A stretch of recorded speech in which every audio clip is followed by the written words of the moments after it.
Hello, good afternoon, everyone. Welcome to this webinar on NRI Advantage, a comprehensive guide to NRI investment opportunities and tax optimization, brought to you by NISM. NISM, I'm sure all of you by now know, is SEBI's capacity building initiative. And our main objective is to enhance the knowledge of people in general in market, and that's where we do these IEW series, as we call it, Investor Education Webinar Series. And we keep bringing to you multiple topics and multiple speakers. So for today's slightly technical topic of NRI advantage, opportunities and tax optimization, who better than a speaker like Dilshad Billimoria, who is well experienced. She is founder and managing director of Dilshad Consultants Private Limited, and that and leads a SEBI registered fee only investment advisory firm offering holistic investment advisory and financial planning. She has 24 years of experience and has empowered 400 plus families towards financial freedom. She holds key credentials including LUTCF American College USA, NISM advisory certifications, and the Kinder Life Planning Foundation course. She is a postgraduate from NMIMS Pune and active in industry bodies like FPGI, Council of Financial Planners, and has also served on the board of ARIA. Her recognitions include Financial Planning Standard Board's Best Investment Professional in 2024, IPV CRM and HNI Solution Award 2024, and being featured among the top 6 advisors in the Wisest Owl in 2022. She is also amongst the top 100 women in finance and a 2-time CNBC TV 18 Best Independent Financial Advisor woman in the years 2018 and 2019. A participant of the Goldman Sachs Women's Leadership Program, she is frequently featured in leading financial media such as Money Control, ET Wealth, Mint, and The Hindu. As I told you, the basic objective of these webinars is investor education, and today's topic being NRI advantage. By the end of this session, we should be in a position to understand a lot more detail than we currently know, and more towards the investment opportunities for NRI and the tax optimization possibilities for NRIs. Over to you, Dilshad. Thank you so much, Mr. Bansal, and I'd like to thank NISM for giving me this opportunity. It's nice to be on the other side for a change, and kind of take a training and hold the webinar. So I'm happy to do that. And thanks to Sahil and Rasmeet as well for organizing this along with NISM. So we will get started. Happy to receive questions if there are, if any of the kind of panelists can help in the coordination of the questions. Yeah, so sorry, I'm interrupting. So Rasmeet and Sahil, what Dilshad has offered is that if there are participants who are typing questions during the session also, you can keep reading selective questions out of those, and she can keep answering during the session also, not necessarily all at the end of the session. Sure, sir. Right now, yeah, now we can see it. Okay, great. Okay, so I'd be covering briefly about the NRI investment opportunities that are available. The overall coverage of this webinar would include the classification, first of all, as an NRI, basis income tax, basis other requirements, some of the investment strategies and options that are available, and what are the gift city options today available, and what is gift city, and how can especially NRI investors and US persons take the benefit of this. So just a disclaimer while we start. So this is only for educational purposes. Let me just bring this down. Yeah. We are not chartered accountants. I'm a certified financial planner and SEBI registered investment advisors, though we have covered some points on taxation as well. And there is, in terms of any recommendations, etc., we are not recommending any products. This is a pure educational series that we plan to conduct. None of these investments are kind of suggested by us or even if you as an investor were to take an investment decision, it is best that you consult with a SEBI registered investment advisor and a tax professional as well. So, we'll start with the NRI definition. The NRI basically covers, is an Indian person who's living overseas. Now, NRI is classified based on number of days of stay and based on purpose and objective of stay. So, if it is based on number of days of stay, it is used for the purpose of calculation of income tax. And if it is based on the purpose and objective, it is as per FEMA guidelines, which are, the regulatory framework is RBI. So, a person who has gone abroad, for example, for education, or for say we have a lot of techies who are going abroad to conduct their own, they're working for companies like Amazon, Google, etc.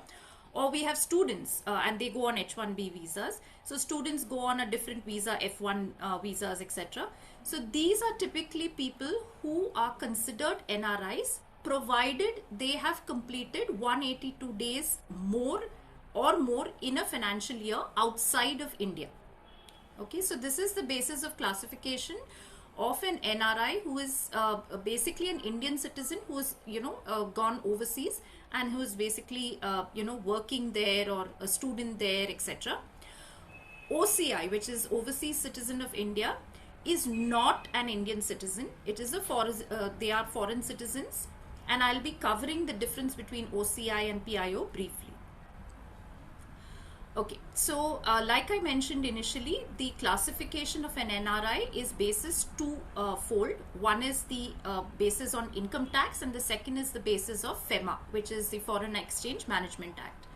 Now, FEMA identifies the moment a person steps out of Indian soil into US soil or any other foreign country, that person is said to be NRI as per FEMA.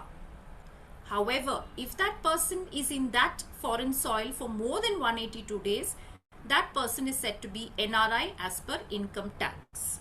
Okay, so identifying the purpose, the objective, and the reason why that person is overseas abroad. Now, for example, if I were to send my children overseas for, say, higher education, at that point in time, I will not be considered an NRI. All I am doing is helping that person, my children settle down. Or if, for example, I am visiting overseas for a medical reason, I need to undergo a surgery. Again, I am going for a specific purpose, and therefore it is not considered as NRI FEMA or NRI income tax, right?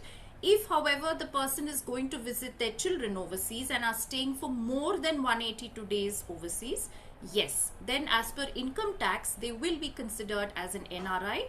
And if they are earning any income, they will need to declare and pay tax as NRIs, right? So this is the broad distinction between NRI as per income tax and NRI as per FEMA. There are two tests. I started with the primary test, which is the 182-day rule. So if basically an individual is outside of India for more than 182 days, then they are a NRI. If they are for, in India for 182 days, then they are called a resident individual. Remember, like I started, NRIs are always Indians. The secondary test is another thing called the 60 and 365 rule.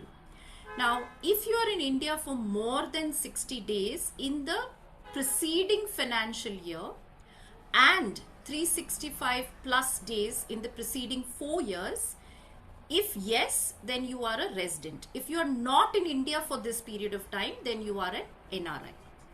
Okay, so this is the second test rule, which defines NRI as per Income Tax Act. Okay, so like I said, I'll be covering briefly about PIO, OCI and NRI. Now, NRI is an Indian citizen living abroad. PIO and OCIs are not Indian citizens. They are foreign citizens. Okay, So the differential is that, for example, if a person who is, parents or grandparents were born in undivided India, and they by default have been born overseas, then they are called as OCI. PIO, which is called person of Indian origin, will be combined into overseas citizen of India. So effective 31st December, which is the deadline, if you are holding a PIO passport or a certificate, please ensure that you update your status as OCI, overseas citizen of India. The deadline is 31st December. Right? So OCIs basically are, people who are not directly born in India, but whose parents or grandparents or because of that purpose they can get the benefit of a OCI card. The main benefit is for travel. They don't need visa requirements, etc. They of course are not citizens. They are not allowed to vote at all in India. But they get certain other privileges that otherwise a foreign citizen would not get. So this is the broad classification. The regulatory authority for the FEMA, like I said, is RBI, and for the income tax is the income tax authority. So basically, again, both PIO and OCIs are foreign citizens, which are living with a different passport, but they have lifelong visa benefits. And some of the other benefits are also highlighted over here. Okay. So we will start with our first poll. Requesting Sahil to bring up the poll on this. And the first question is, what is the first rule of classification of NRI by income tax? Yeah, we'll wait for another 10 seconds. So the results are option 1, which is 365 days in India. 6% of the people have put that. Option 2, which is the right answer, 182 plus days in India. That is considered as the classification of NRI as per income tax. That's how I started. And option 3 is the wrong answer, which is actually 2 by 10 years in the preceding this. So I asked for what is the first rule and not the secondary rule or the secondary test, right? So the first test is 182 days, which is the right answer. Okay. So again, like I'm just summarizing the difference between FEMA basis income tax and basis FEMA. I mean NRI basis FEMA and income tax. There is a limit for Indian individuals, and since we're going to be talking about investment opportunities as well, where they can invest via the LRS, which is the liberalized remittance scheme, up to $250,000 per annum. If you are a Indian resident living in India, right? So basically so there are investment opportunities for resident individuals like you and me who can invest overseas, and there are investment opportunities for overseas investors who also may be viewing this to invest in India. And what better place, because Indian market is the best growing market today, right? So this is just a summary of the thing that I discussed earlier. Importantly, please note that if you want to invest as a resident individual overseas, the remittance is $250,000 per financial year. Okay. So this is the next poll. What are the two classifications? What are the two classifications of NRI based on? So you can just give your answers, please. So we'll end the poll now. The option 1 is 21% have done it, option 2 16%, and option 3 63%, which is the right answer, and I've said it at least 3-4 times in this presentation till now. Okay, so let's move forward. Ma'am, click enter, or you can click side arrow. Yeah, I'm clicking the side arrow and it's not moving to the next screen. You can try by clicking enter once. Ah, okay, got Yeah. it. So, yeah. Okay, so as the webinar name suggests, there are humongous opportunities for investors as NRIs and as US persons to invest in India. I mean, we all know these opportunities. There are some intricacies in some investment options, there are some compliance issues which I'll be covering as well. But broadly, fixed deposits, mutual funds, equity stocks, investments, and remember, the two accounts. I've not covered this, but if you are an NRI, you can have an NRO account and an NRE account. NRO account is basically all your Indian income is deposited in the NRO income account, like your rental and income and any other say business income that you're earning. You can deposit that in the NRO.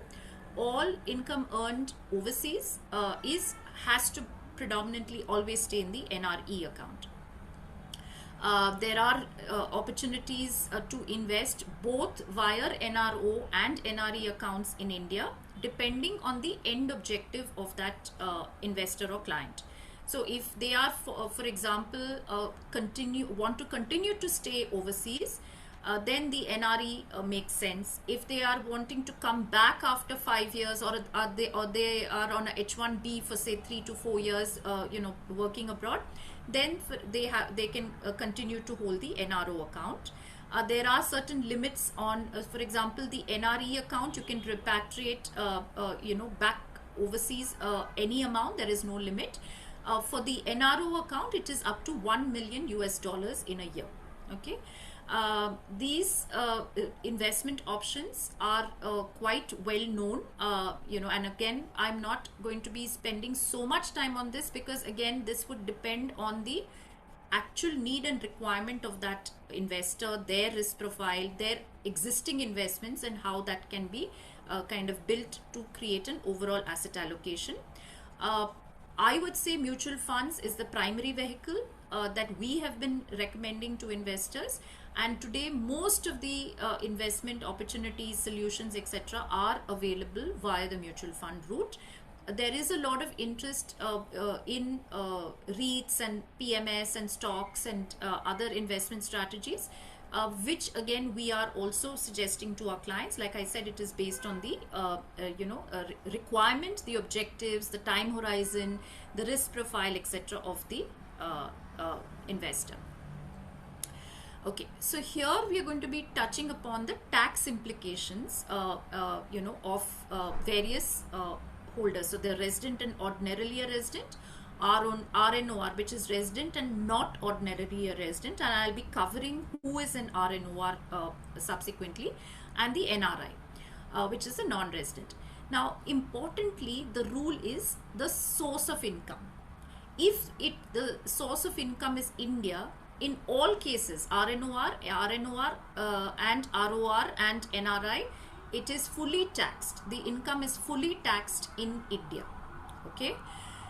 If the source of income is a foreign income for residents, okay, ROR is nothing but residents. For residents, the income is fully taxed of global income. So if I'm a resident of in India and I'm earning a business income, say in Singapore or in UK or in US, I will need to declare this and pay tax fully. Okay. Now the most interesting aspect is the RNOR status. RNOR are those people who are planning to come back to India, say for good. Okay, and there is a condition what defines an RNOR, which I will highlight. But importantly, when your status is an RNOR, actually you are not going to be paying any tax on foreign income. Okay, and that is a very, very big benefit which is provided by income tax. If you are an NRI, anyway, you will not be taxed except if the source of income or money, like I said, is in India. Okay, so this is the broad, like I said, the rule is source of income, which is very, very important. Okay. Now, what is RNOR? Now, RNOR is a special status which is given to an individual when they are returning to India, and the requirement is 2 out of 10 preceding financial years, if they are not in India and they have spent less than 730 days in India out of the last 10 years, they are a RNOR or an NRI status. Why RNOR? Because they will get certain benefits. So basically, somebody who is coming back to India and they are meeting these two conditions, that means they've not basically been in India out of say I am visiting my family in India, and I had come for 30 days or I had come for 15 days, I am still an NRI only if I had spent 2 out of 10 years in the preceding financial year and I had spent less than 730 days.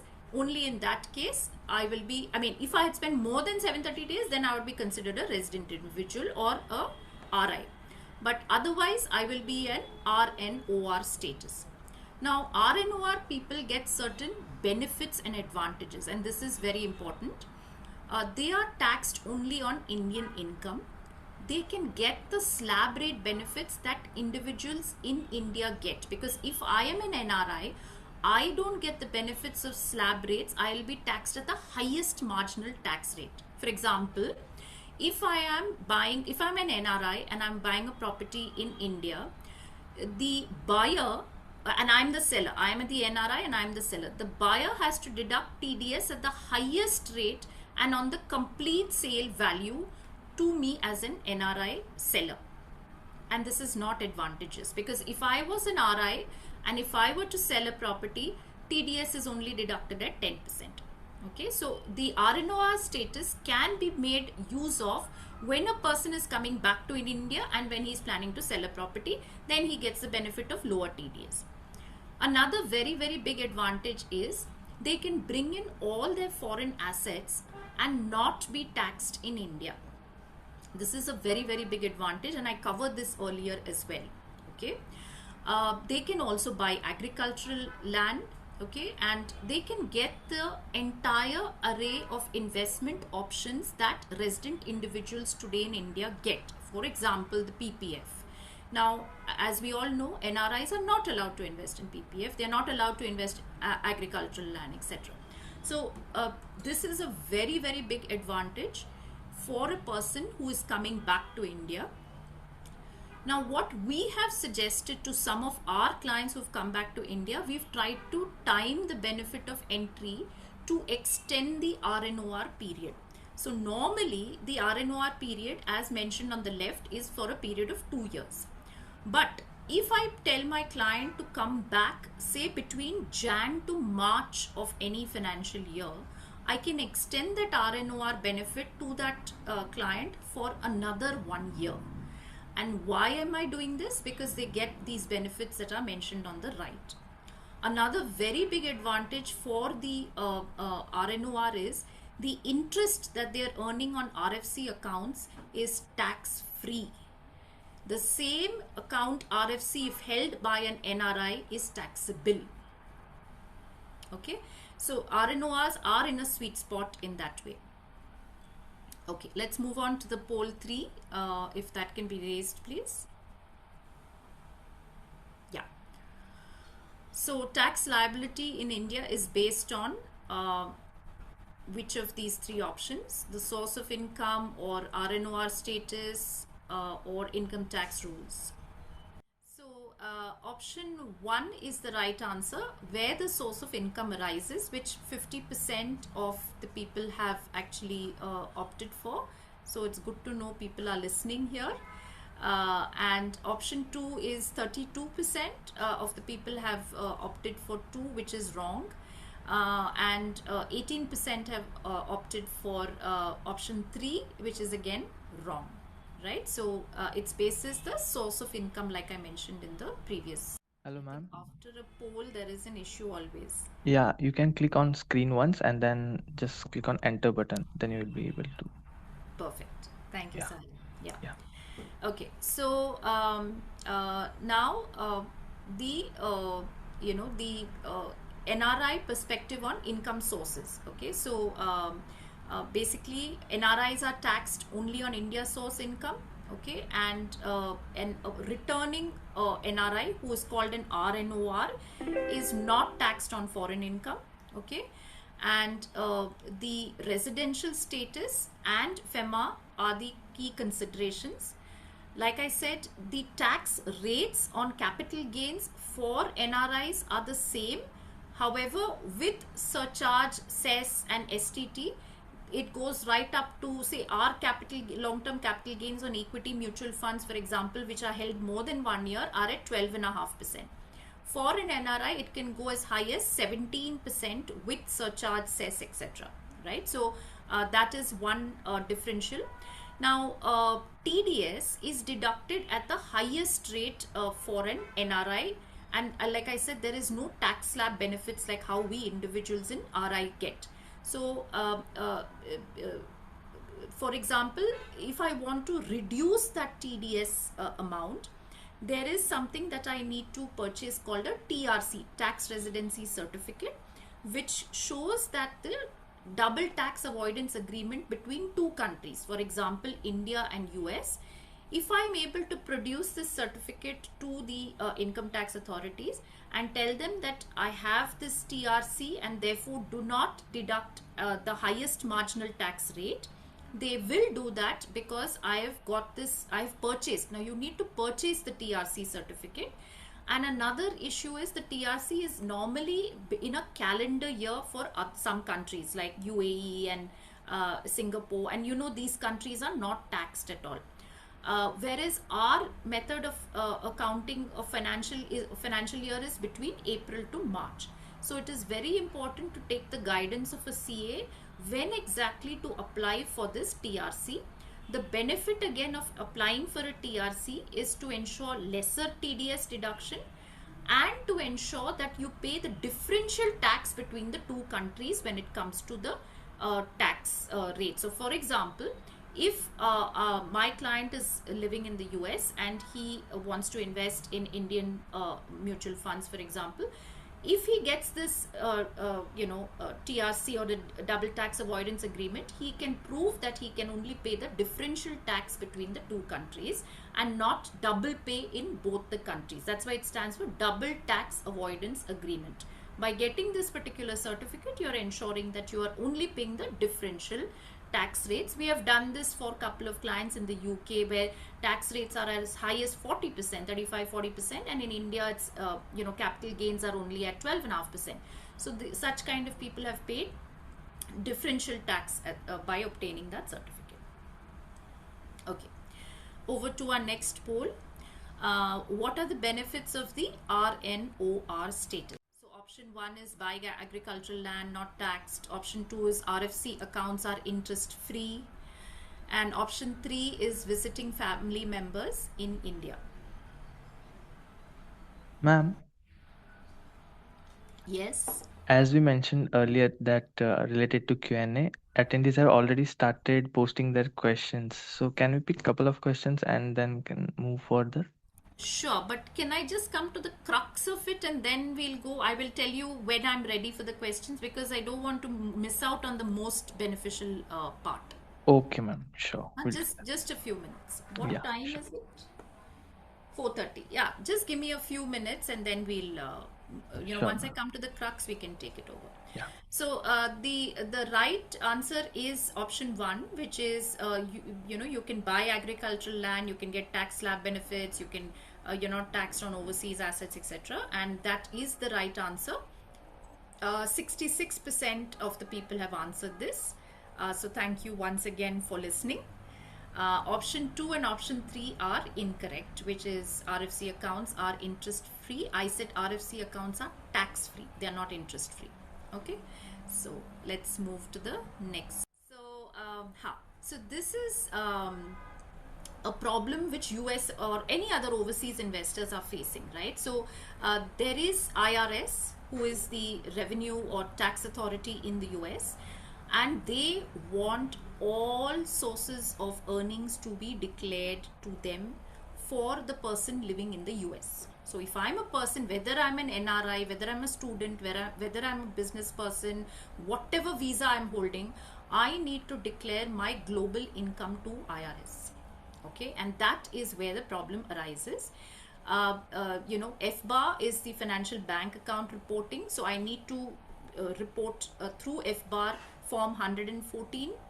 I need to report FATCA, which is the Foreign Account Tax Compliance Act, which is the form 8938. And this is for the threshold for reporting is if I'm living in the US, $50,000 plus, and if I'm living overseas, it's $2 lakh plus, right? So, and we all know that failure to comply with these is a big hassle. Okay. So what is PFIC? PFIC is passive foreign investment companies. Now, now the definition of PFIC is a passive foreign investment company is a company which has earnings of more than 75% of gross income is passive, and the other test is 50% of more of assets is again passive income. Now this is very important because if a US person is investing in India and is holding say on the left side I've mentioned what are those assets that fall under PFIC and what are the assets on the right that do not fall under PFIC. That's very important. So for example, mutual funds fall under PFIC, which means that if I am a US or an NRI and I'm investing in India, I need to annually declare and pay tax even on unrealized gains overseas, even though I have not sold the investment in India. And the second hurt is it is taxed as per your tax slab rate and not as per capital gains rate, right? So even if I've not sold an asset as a US person and I'm still I'm still holding the asset, and between 1st Jan to 31st December, which is the reporting calendar income tax year in the US, I will need to declare this and I will need to pay tax on unrealized gains. Okay. However, if I invest via individual stocks or PMS or bonds or REITs or category 2 AIFs, which is basically which give you commercial rental property income, etc., and I'll come to that briefly in the next slide, I will not have to declare and pay tax on unrealized gains in the year, right? So this is one big part, and these are some of the questions that clients like you or investors like you would ask, like can I maintain my home currency? I'm in the US or I'm in Singapore or I'm in UAE and the INR is depreciating, as the news is coming up more and more. It has almost touched 90 today. Can I preserve wealth in my home currency? But I want to benefit from Indian market returns, which is point 3, right? Because Indian markets are doing so well, etc. And at the same time, I want to avoid paying tax on unrealized gains, which I told you comes under the PFIC rules. Okay, so what do I do in such a circumstance? Okay, so introducing. And okay, before we go to that, let's go to another poll and then we'll go to the big part. So yes, Sahil, if you great. If you can end the poll, please, and show the results. So the right answer is option 2, and thank you again for listening. I mentioned clearly what falls outside of PFIC, and that is stocks, PMS and REITs, etc., and category 2 AIFs. NREFDs, option 1 is wrong, and mutual funds are within PFIC and therefore is the wrong answer. Okay, so let's go to the next part. Yeah. Okay, so this is the crux of it, and then I'm happy to, of course there's more slides left, but if there are questions already, then we can get that started. So introducing the GIFT City, which is the Gujarat International Finance Tech City. It is almost like an offshore investment opportunity for investors worldwide. Okay. There are, like I said, great investment opportunities in India. People overseas want to invest in India, but there were many compliance, tax, etc. hassles, and therefore the GIFT City was born. And today, GIFT City is almost doubling in strength in terms of the the products and the services that are being offered, because there is tremendous and immense kind of potential, and investors are using this route. Now, what is this? So basically, if I will go back to the same example of me being a US NRI. If I have to invest in India and I want to maintain my home currency, and all the more so today because of the depreciating rupee, and I want to pay lesser tax, right? So I don't want to pay TDS, I don't want to pay securities transaction tax, I don't want to pay GST, which is all paid by resident individuals in India today, right? So why should I be paying this when I'm not a citizen of India? In that case, I can invest in the GIFT City investment options via various routes. Now, these routes are mentioned on top, which is the portfolio management service, which is the alternative investment fund, and your deposit options, which are very much available, right? So now the important part here is, how does the fund or the management company structure their investment? There are various structures that can help investors. Until very recently, the US NRIs were not given many opportunities to invest in India via the GIFT City route. This has opened up a lot between now US and Canada. However, investors in Singapore, UAE, and other countries as well, UK, are getting the benefit of this. The one major advantage, and I've highlighted all these points over here, is that these investors can maintain their home currency. They do not have to pay tax of capital gains at a high rate, which is like 17%, 20% or 30%. They will pay tax. In fact, there is a category of AIF, which is category 3 AIF, which provides investors without paying any tax. So for example, if I am an investor, the fund will pay tax at the fund level, and there will be no tax that is paid at the investor level. Further, I can maintain my, I can hedge my currency. I can invest in any currency, USD, Euro, Swiss franc, whichever currency, Singapore dollars, etc. Now, the new benefit that has been introduced for US investors especially is that there is something called a K1 certificate, which if provided by the Indian fund management company sitting in GIFT City to the US investor, then the US investor will not have to pay tax, or will have to pay tax at a reduced rate, because it distinguishes short-term and long-term capital gains tax. So the K1 certificate just does that. Okay.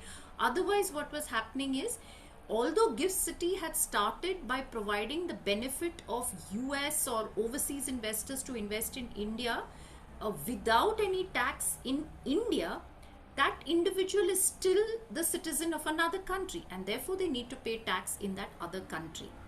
And therefore these, especially for US investors, the K1 certificate is provided by the investment management company to ensure that the tax is at a reduced rate. And other than that, these investors are benefiting greatly, right? Because they're getting the benefit of... Yeah. Dilshad, you are on mute. Okay, I got that. You're able to hear me now? Yes. Okay, thanks. Yeah. Sorry, there is an internet issue. I'll just reshare my screen. And sorry, folks, there was an internet connectivity issue. So I hope you can hear me now. I was talking about the GIFT City, which is the investment opportunity, and I don't know till where you all heard this. Can someone give me an update, if possible? Sahil or Rasmeet or Ma'am, we were at this slide only. Okay, okay, sure.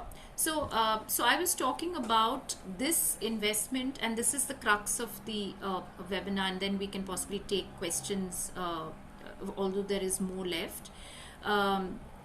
So for example, if I was this US NRI and I wanted to invest in India, and I don't want to pay TDS, I don't want to pay securities tax, I don't want to pay GST, but I want to get the benefit of Indian investment options, there is an option through Gift City where I can structure as a fund manager an investment for overseas investors to benefit from investing in Indian markets with reduced taxation, reduced dividend tax, no TDS, and no GST, and no PAN is also required because you're a foreign citizen, right? So these are the big advantages, and each of these come with a different structure setup.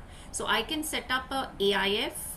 The minimum investment is $150,000. I means the fund manager. The portfolio management services, $75,000 is the minimum investment, and there are other investment opportunities. Now, if for example I'm a US person and investing in India, I can request my fund manager for a K1 certificate to ensure that my taxes are going to be as per the short-term and long-term capital gains tax rate.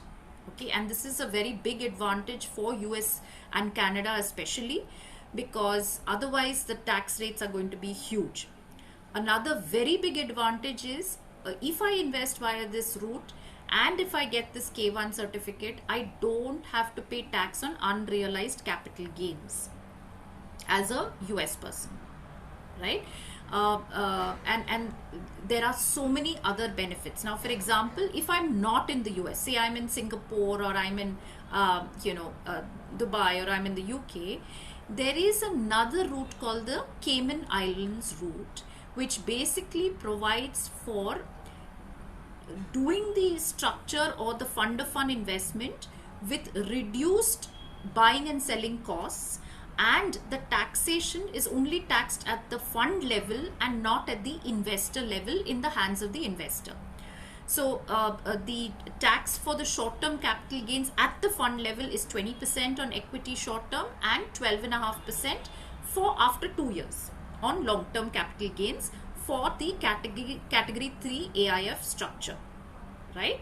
So every investor has a different structure which the Gift City fund manager people have set up so that they can take the advantage of reduced taxation and better post-tax returns. Now, remember, there is, there are different categories, there are different routes, like I said, K1 or US route, etc. This again is dependent on that person's individual, from which country they are coming, what is their investment methodology, what is their global diversification, should they be investing, if at all, in India, if they already have some other investments here, etc. So that where to invest and how to invest, how much to invest, which structure to take, etc. These are decisions between the financial advisor and the investor, which have to be done on a case-to-case basis. But the Gift City was basically set up for overseas investors to enjoy tax-free benefits of investing in India. But the tax still remains in the country in which they are citizens of. And that tax can be reduced through these various structures that have been set up. So I'm trying to simplify this as much as possible, and this is the whole crux of that, of what I wanted to kind of mention today. There are more slides, but Sahal, if you'd like, we can take up questions. Sure, ma'am. You can see attendees have already started posting. Would you be able to read the questions, or Yeah, how yeah, do yeah. I'll be able to read, ma'am. yeah. Should I stop sharing the screen? Yes, ma'am. You can stop sharing. So Arjav is asking that do you think country-specific inflation affects NRI investments? Inflation. So inflation Yeah, is something that is anyway there, whether we are in India, whether we are in overseas, etc., right? What the advisor needs to suggest is inflation adjusted return, and India is one of the best places where you get inflation adjusted returns, right? Because the return on investment is so high, inflation is minus that, and tax is minus that. So what is your real return post inflation and post tax is basically what the advisor has to suggest to the client. yeah. Next question is from the same attendee only. think he has a doubt that once an NRI buys the citizenship of another country, then she is not considered an Indian citizen, right? Means I think he has a doubt. Yes, they lose India citizenship. Yes. Next question is who authenticates a person is ROR or non ROR? Who issues the status and how to prove it with a proof? Yeah. So ROR and NRI etc. is the income tax rule, if you remember, right? So the joke goes like this. For example, if I am NRI and I'm returning to India, before from the airport and before reaching my house, I must inform income tax on the way that look, I'm coming back to India. Right now I'm on Indian soil, so I'm FEMA as per India. As per income tax, if I am staying in India for more than 182 days, then I become an RI of India.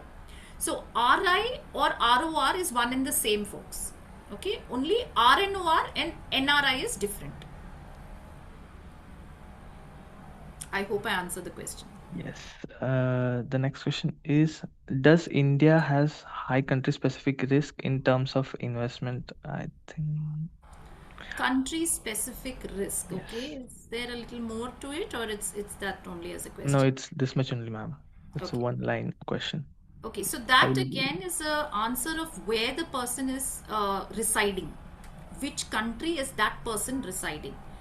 So if the person is residing in India, then yes, there is country specific risk, and therefore I will use the LRS route as a resident individual to invest in overseas markets to get the benefit of global diversification. If it's a person who is coming inbound, okay, I forgot to mention inbound and outbound. So inbound is a person who is coming from the US or overseas countries to India to invest via Gift City. And outbound is if an investor living in India who is a resident individual wants to invest via the LRS, which is $250,000. So the country specific risk etc. is dependent on the overall asset allocation and the risk capacity of the individual. Next question is from anonymous attendee that what happens to an OCI who comes and settles down in India and returns his/her US citizenship but resides in India only? Yeah. By default, they'll become an RI, resident or ordinarily a resident, which is basically RI. So they will continue to be a resident individual in India, and even as per FEMA, they are a resident. So they have to start filing taxes as a resident individual in India. Yeah, next question is that can NRI whose Demat account is linked to their NRE account invest in corporate bonds? If yes, will the interest they receive be tax free or not? So NRIs investing in Demat account need to invest via PIS, Portfolio Investment Scheme account. That is the rule, and you need to have an NRO account. So the any interest that you earn on NRO deposits is going to be taxed.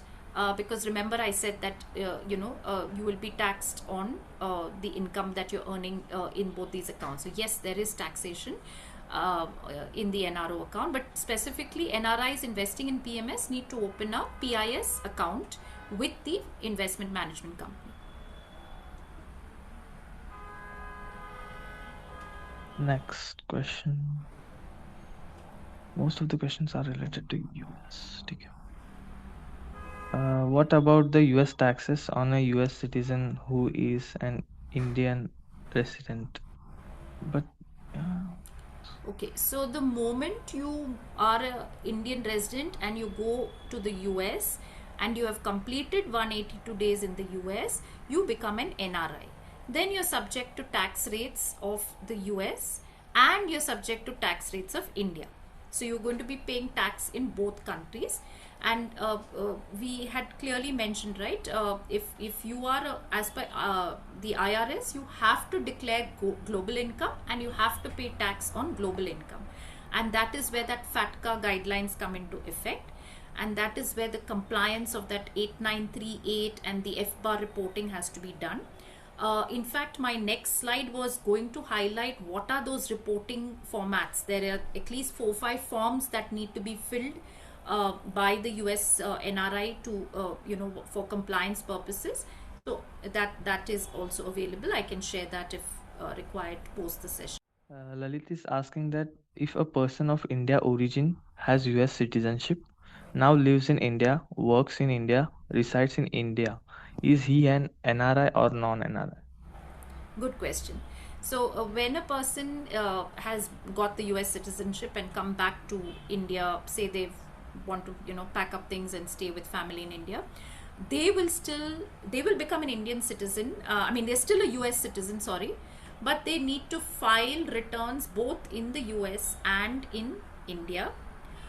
They, for income tax purposes, if they complete that RNOR period and then they become a resident individual, they will have to pay tax as per income tax in India. But say they are having a 401k in the US, they will still have to file and pay tax returns in the US and in India. So yes, they will have to pay tax in both the countries. And they will continue to maintain the US citizenship unless they want to give up the US citizenship. Many people have done that, but it's quite tedious and quite expensive to give up the US citizenship.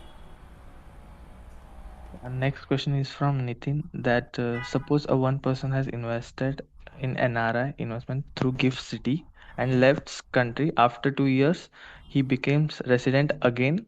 Then what happens to taxes in that period? So while he made the investment, he was an NRI. So for that period, he will be taxed, as an NRI basis. Once he comes back to India and his status changes after 182 days, he will have to pay income tax on that investment going forward. So he'll have to declare that and show it and pay taxes on that. Yeah, next question is from Natarajan that if I submit TRC certificate to get DTAA benefits, this benefit applicable whether for stocks and stocks dividend or mutual funds either. It's applicable for all capital gains based investing or income tax slab based investing. So the TRC can be bought in the home country. It has to be bought in the home country of that citizen. So it can be UAE or see, the thing about UAE and part of Singapore is that you don't pay tax in your own home country, right? But if you have invested in India in mutual funds, you will have to pay capital gains tax when you sell those investments. To avoid that, typically these people purchase the TRC so that they don't have to pay the tax at the time of, and they don't have to have TDS deducted at the time of redemption. Yeah, Lalit is asking requesting that could you please explain once that RNOR criteria? Yeah. So if a person is planning to, if a NRI, okay, so you start to be an NRI, but you're coming back to India for good, and you are not in India in the 2 years preceding the last 10 years, and in 730 days in the last 10 years, you are coming back, but you want to continue to stay in India in the next financial year. That period following the current financial year, you will be called an RNOR, resident and not ordinarily a resident. And there you get the benefits of, like I said, slab rates and investment options in India, etc., which is similar to somebody as if he was an ROR or a resident. Yeah, you can see most of the questions are repeating. I think, ma'am, you have answered most of the questions, and most of the questions are actually repeating and asked by them again and again. And also related to some of the questions are related to Do you US. just want me to quickly show the last 2 slides if that's okay with you, or Okay, is ma'am. it time Okay. up? Yeah, please do. Please do, Yeah. Dilshad. Is it okay? Okay, thank you. So this is what I was talking about the US reporting guidelines, and a little about the double tax avoidance agreement.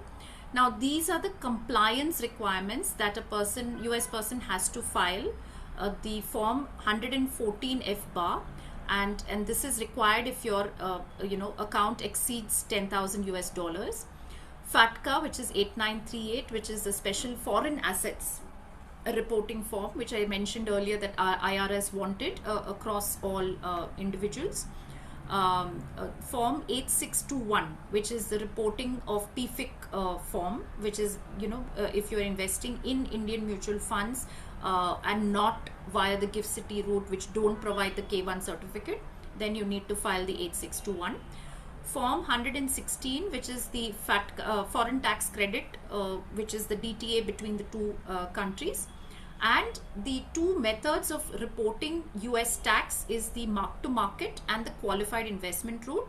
The mark to market is the better way of doing it. However, the tax on unrealized gains is taxed at a slab rate, whereas the qualified effecting route is taxed as per the capital gains tax rate. There are benefits and disadvantages. Most of the time we've seen our clients use the M2M method using the CPA in the US.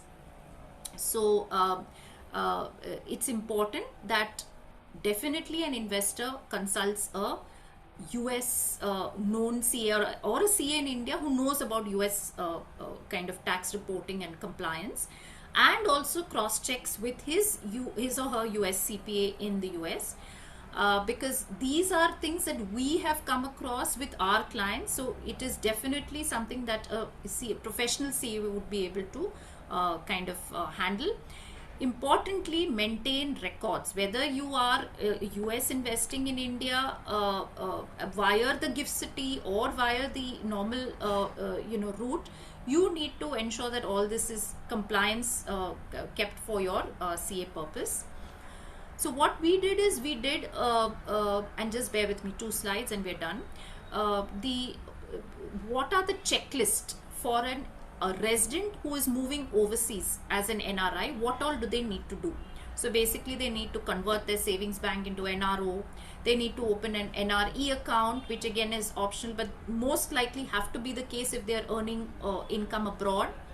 They need to update the KYC status to NRI. Across banks, across mutual funds, KYCs have to be updated, right?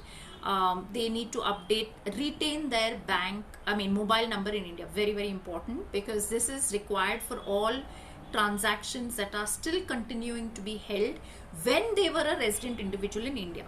So remember, if I am a resident individual and I move after say 6 months, whatever investments I've done until now, I can continue to hold in my earlier status, but the moment I change and become an NRI, I will need to update the status, and there are certain restricted funds also that are possible only for US.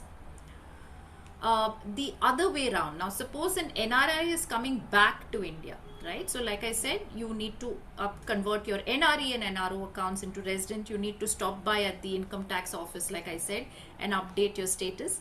You need to update your KYC status, your address, your bank details, your mutual fund KYC. You need to talk to the CA about the RNOR status, and very importantly in this case is when to bring back the US assets to India. See, things like 401 etc. cannot be brought immediately because they have lock-in periods etc. right? So that is the reason why such kind of investments continue to be held overseas and have to, therefore tax have to be paid if you cross that tax slab rate. And of course you need to file as an income individual ITR as an individual for that relevant financial year, and you need to declare all your foreign assets in the Schedule FA of the income tax return. Very important.